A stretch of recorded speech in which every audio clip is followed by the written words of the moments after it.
Sana react ka all. diha. Kung sino man ang nag-edit ng video na yan, baka masuka naman si Tatay Diggs pag napanood ito.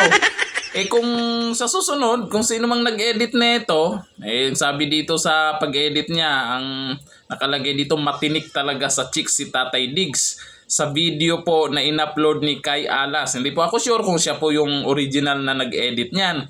Pero kung ikaw man yung original na nag-edit niyan, sa susunod, gawin mo rin yung video na nasuka si Tatay Diggs.